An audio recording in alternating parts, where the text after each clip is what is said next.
in our section, all of a sudden you're not talking about a high-speed train system anymore. You're talking about improvements to existing regional commuter rail. And so if that's what some of the locals are aiming for, that's a completely different process. But the moment you start, and I've made comments to people that if they want to do that from Anaheim to LA, okay, because we're only losing 30 seconds in travel time because of the speed issue. But the moment you start coming north of Union Station with a whole different operating system, different train sets, different requirements, because the speed differential we're talking about will never, I know I said this before about FRA compliance, will never get green-lighted by FRA to run in a shared track environment with the speed differentials we're talking about for the rest of the system. So then what you're talking about is, in fact, a combination of the FRA compliance and the speed, the target speed of this segment. So has the California High-Speed Rail Authority considered having only a portion of the segment meeting that targeted speed, and then another portion, say, Silmar to Union Station, having a regime similar to that of Los Angeles to Anaheim, and then Silmar to Palmdale going at full speed? No, I'm not, because different train sets required. I mean, you begin to gum up the whole operation of the whole thing by requiring different trains to do different things. So the trains from Anaheim to Los Angeles right now are contemplated as being different trains. They would not be through trains that would continue. That's correct. That's correct. Yeah, by doing that, you're essentially going to force a transfer for anyone in Orange County who wants to go to San Francisco. You're essentially going to force a transfer at Union Station for that service. Thank you for clarifying. Regarding Los Angeles and Union Station, the LA to Anaheim group recently put out some preliminary engineering diagrams of their shared track alternative at Union Station, and it calls for reinstalling tracks 13 to 16 at Union Station, and also relocating the Gold Line, both ends of the Gold Line and the Gold Line platforms. What can you say about that? As little as possible. Yeah, I don't want to go out on. You know more about that than I do now, and I'm as curious to find out how we're getting up to Union Station from the south now, the shared track environment and what the implications are. You know as much as, if not more, based on what you just said, than I do. So I don't want to. It's not my place to speculate on what they're doing. I just know, because it's a different consulting group altogether working on that section.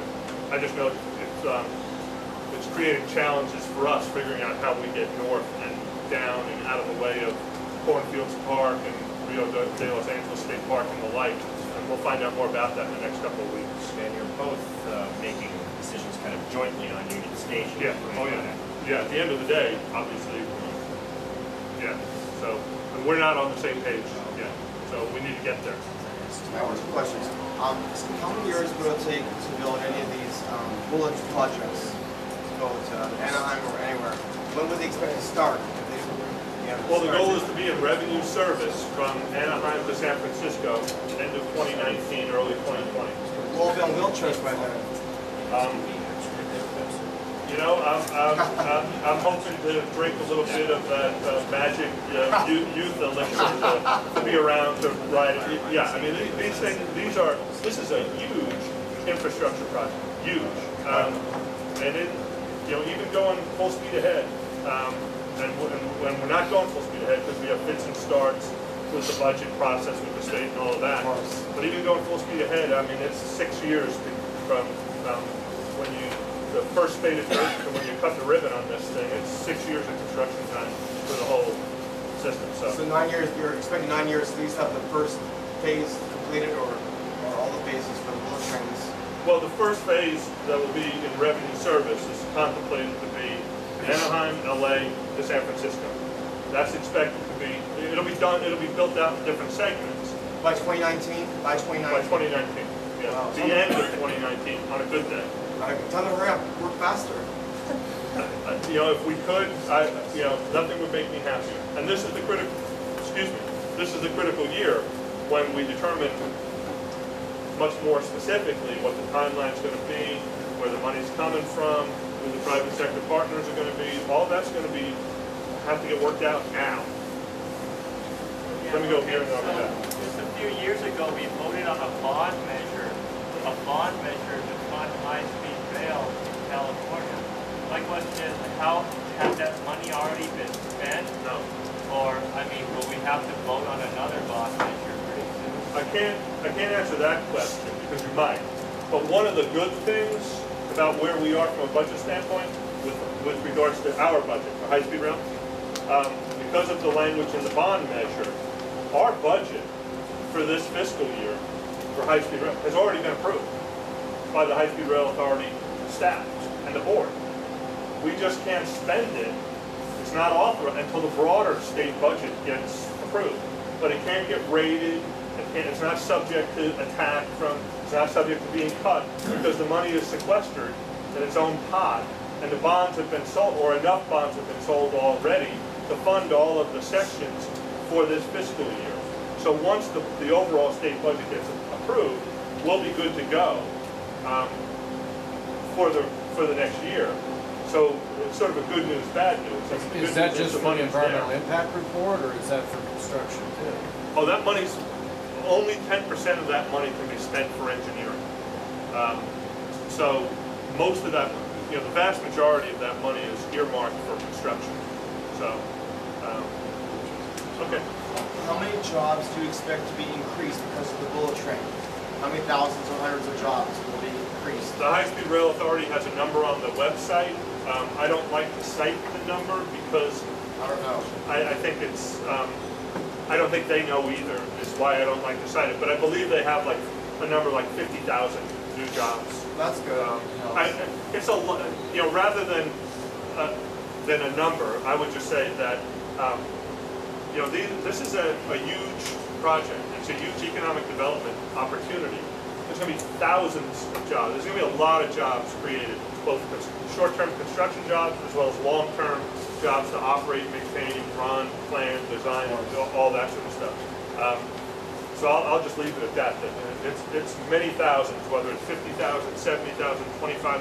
I think the folks sometimes get themselves in trouble by hanging their hat on a number. It's going to be a lot of jobs. It's a huge investment for the state. To be making in itself, which I think is a great thing. So, Ken. last question. I know, he wants me to laser.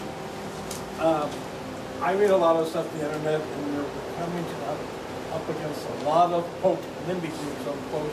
I'll give you one example of about 3 or 4 weeks ago at Alhambra City Hall, where they had a meeting, and I think 95% of the people there, it had nothing to do with high-speed rail.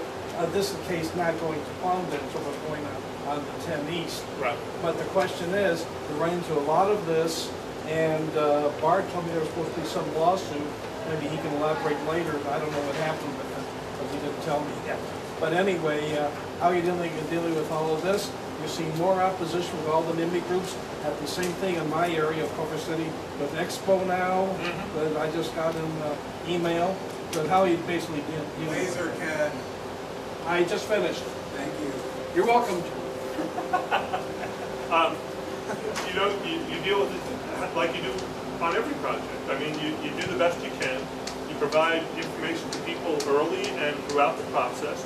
You try and be as candid and above board with people as you can, recognizing that at the end of the day, not everybody is going to come down on the side. But it looks like more and more are going against more than. Well, I think there is a very natural tendency that as the project becomes more and more real, more and more people are going to get engaged in seeing what this thing looks like and trying to get a feel for what impacts it has on their personal experience, whether it's where they live, where they work, how they get to work, how they pay for it. So I think it's natural to see an arc of more engaged communities as this thing becomes more real. And as a function of that, you're going to see more opposition as well. It's just a fact of life with a project of this magnitude. There's going to be